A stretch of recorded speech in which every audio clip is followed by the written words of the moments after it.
إن الحمد لله نحمده ونصلي على رسوله الكريم أما بعد فأعوذ بالله من الشيطان الرجيم بسم الله الرحمن الرحيم لا يكلف الله نفسا إلا وسعها وقال النبي عليه الصلاة والسلام وبالغ في الاستنشاق إلا أن تكون صائما صدق الله العظيم وصدق رسوله النبي الكريم ونحن على ذلك لمن الشاهدين والشاكرين والحمد لله رب العالمين আলহামদুলিল্লাহ।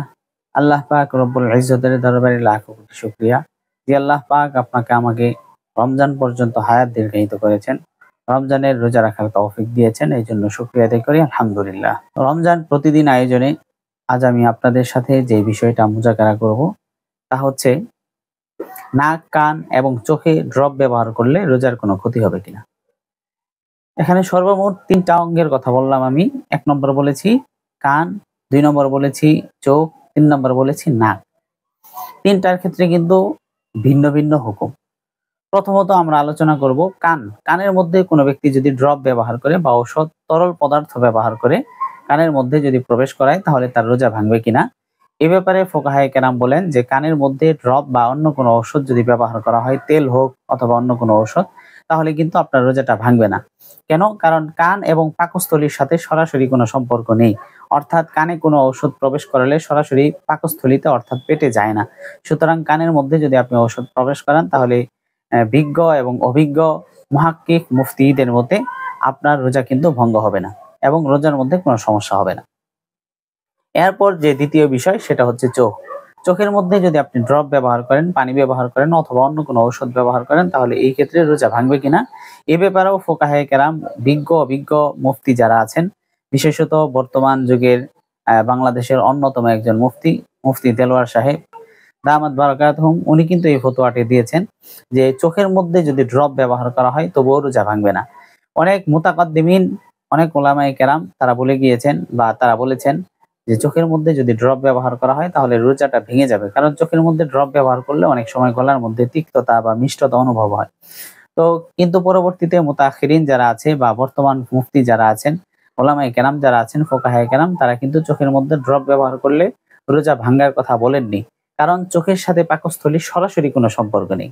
এরপরে আসলো নাকে যদি কোনো ব্যক্তি ড্রপ অথবা অন্য কোনো ঔষধ ব্যবহার করে বা পানি ব্যবহার করতে গিয়ে যদি নাক দিয়ে ভিতরে চলে যায় তাহলে সেই ক্ষেত্রে রোজা ভঙ্গ হবে কিনা।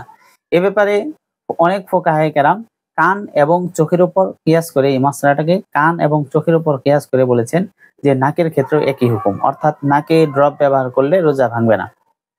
কিন্তু মুহাক্কিক এবং গবেষণাধর্মী যত মুফতি আছেন বা ফুকাহায়ে কেরাম আছেন, মুহাক্কিক, গবেষক, বিজ্ঞ অভিজ্ঞ মুফতি যারা আছেন, তারা বলেছেন যে নাকের মধ্যে যদি ড্রপ ব্যবহার করা হয় অথবা অন্য কোনো ঔষধ ব্যবহার করা হয় তাহলে কিন্তু রোজাটা ভেঙে যাবে। কারণ নাকের সাথে পাকস্থলীর সম্পর্ক সরাসরি আছে, অর্থাৎ নাকের মধ্যে দেওয়ার সাথে সাথেই কিন্তু গলায় চলে যায়।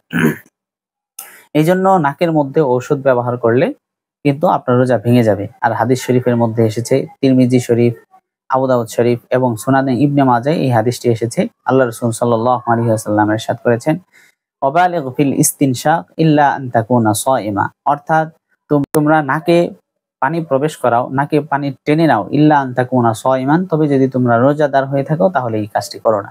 অর্থাৎ আপনার রোজা অবস্থায় কিন্তু নাকের মধ্যে পানি টানার কথাই নিষেধ আছে। এখন যদি আপনি ঔষধ ব্যবহার করেন তাহলে তো অটোমেটিকলি সেটা গলার মধ্যে চলে গেল। সুতরাং এই ক্ষেত্রে আপনার রোজাটা ভঙ্গ হয়ে যাবে। কিন্তু যদি নাকের একেবারে অগ্রভাগে যদি অসুস্থতা হয়, এই ক্ষেত্রে আপনি যদি মলম ব্যবহার করেন বা কোনো ঔষধ ব্যবহার করেন, যদি ভিতরে আপনার না যায় তাহলে কিন্তু আপনার রোজার কোনো ক্ষতি হবে না। তো সবশেষে সার কথা হলো যে চোখ এবং কানে যদি আপনি ড্রপ ব্যবহার করেন বা অন্য কোনো ঔষধ ব্যবহার করেন তাহলে কিন্তু আপনার রোজা ভাঙবে না। আর যদি নাকে ঔষধ বা ড্রপ ব্যবহার করেন তাহলে আপনার রোজাটা ভেঙে যাবে। তো আল্লাহ তাআলা আমাদের সকলকে সঠিক মাসআলা বুঝে আমল করার তৌফিক দান করুন। আমিন। ওয়া আখিরু দাওয়ানা আনিল হামদুলিল্লাহি রাব্বিল আলামিন। আসসালামু আলাইকুম ওয়া রাহমাতুল্লাহি ওয়া বারাকাতুহু।